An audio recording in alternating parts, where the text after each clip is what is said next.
Kung kanang matibay diha nga tao nga magbisita-bisita, isa ra ako ikasulti nimo. Pagdating ng panahon, kasi pag bumibisita ka, balita ko, matibay ka, nagpo-full battle gear ka. Pagdating ng panahon na may kaharap ka na naka-full battle gear, matibay ka man kaya, huwag kang pumiyok ha. May bagong aso na naman ang bangag na pamilya. Matibay yan, matibay. Matibay yan siya. Nakilala ko rin yan noon, way back. Pinakilala sa akin, way back 2017 ata, yung matibay na tao na yan. Intindihan naman natin kasi may galit yan. May galit kasi ang napag-alaman ko noon, nung nagpakilala, gustong mag-apply sa isang posisyon sa gobyerno, napag-alaman namin na corrupt, kaya hindi natanggap. Congressman Pulong, kamusta po kayo today? Good evening, Alvin. Magandang Okay lang. Magandang hapon po, sir. Sir, tanong ko lang po sa inyo, kamusta po si Pangulong Rodrigo Roa Duterte? Okay naman. Kumakain na sa oras at masaya. Narinig niya yung kanta ng mga kababayan natin nung birthday niya. Nakita niya rin yung mga video, pinakita sa kanya ng mga abogado. Masaya naman siya. At yun nga, parati niya sinasabi na wag na raw paggastusan ng pera sa pagpunta dito para sa kanya, okay lang raw siya sa loob. Sa oblo pala tawag niya.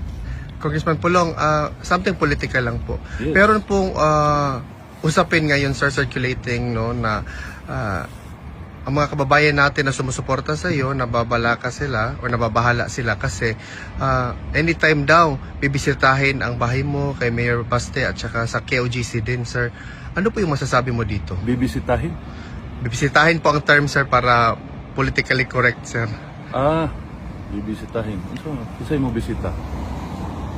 Ngayon ko lang yan narinig, Alvin, no? Pero kung may bibisita, if that is politically correct, kung ko kasabot, bibisita ko, pero politika na.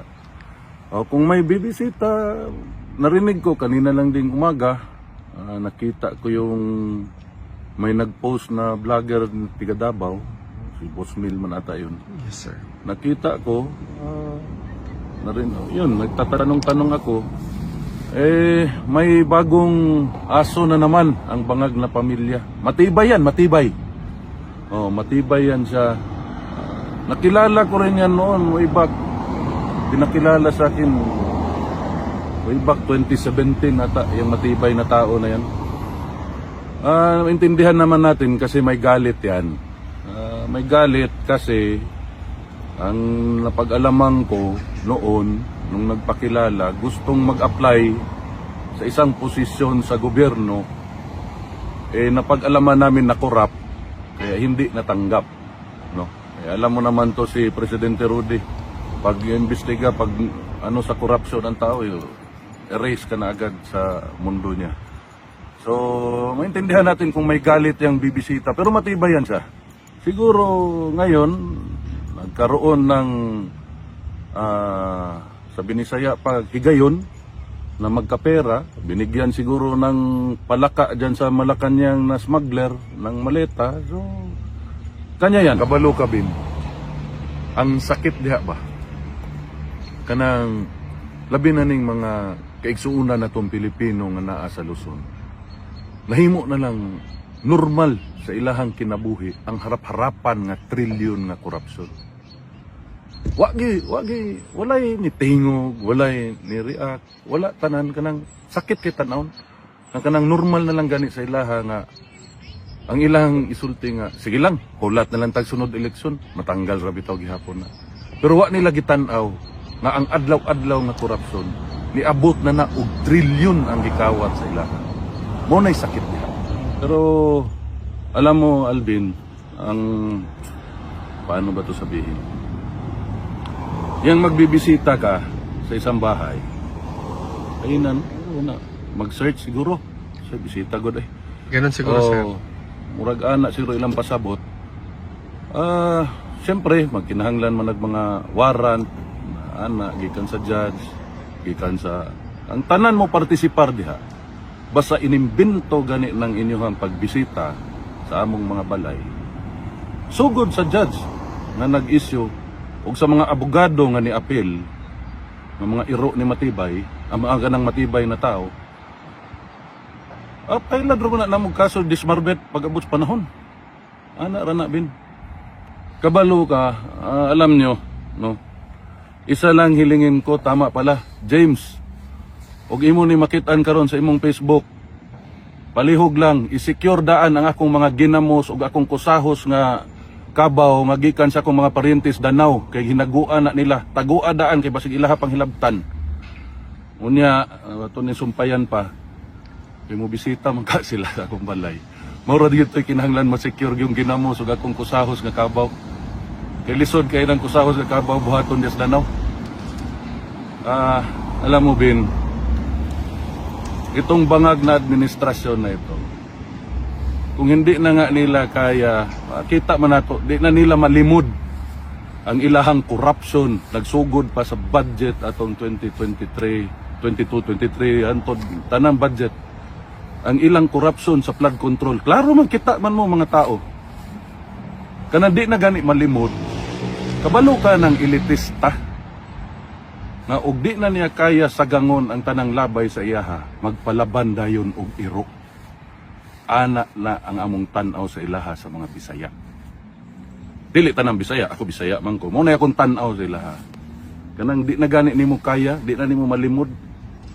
Mao na nga magpalaban dayon kag iro. Mao na mga elitista. Labi na ning mga elitista nga pangit, di mo pagkugwapo, pero mas pangit yun sila. Dagway akong ginasulti ha. Pangit sila dagway, pangit og batasan, kawatan pagyud. Sus Mariusep. No, kanang wag yun. Mao gyud na ilaha. Palaban day nag mga ero. Ana mga dato. Ug di kaya tagay kwarta na diretso bisitahi. Ana man na. Kung kanang matibay diha nga tawo nga magbisita-bisita, isa ra ako ikasulti nimo. Pagdating ng panahon, kasi pag bumibisita ka, balita ko, matibay ka, nagpo-full battle gear ka. Pagdating ng panahon na may kaharap ka na naka-full battle gear, matibay ka man kaya, huwag kang pumiyok ha. Yun lang po. And next question please. Sir, another question po. Ano po yung masasabi mo na ang sinusunod daw sa Kongreso ngayon ay hindi yung speaker, sir, but mismo si Congressman Sandro Marcos? Meron po ba kayong opinion dito? Sino yun si Sandro Marcos? Huwag man gani, siguro na niabig agig kapitan. So, hindi balaan na. Sus Mariusep. Huwag kailan na. Who is he? Pero na ako yung nibalaan sa iya. Di na ako masulti dire kay malaybel ta. Gaoban, may anak so nag-inom. Sir, just to conclude this interview, ano po yung masasabi nyo sa mga kababayan natin na hanggang ngayon, sir, patuloy pa rin, malakas pa rin ang suporta kay dating Pangulong Rodrigo Roa Duterte at sa pamilyang Duterte in general? Hartelijk dank aan jullie allemaal. En goed zijn ons allen. Goedemiddag, Alvin. Maraming salamat kung mabuhay po kayo.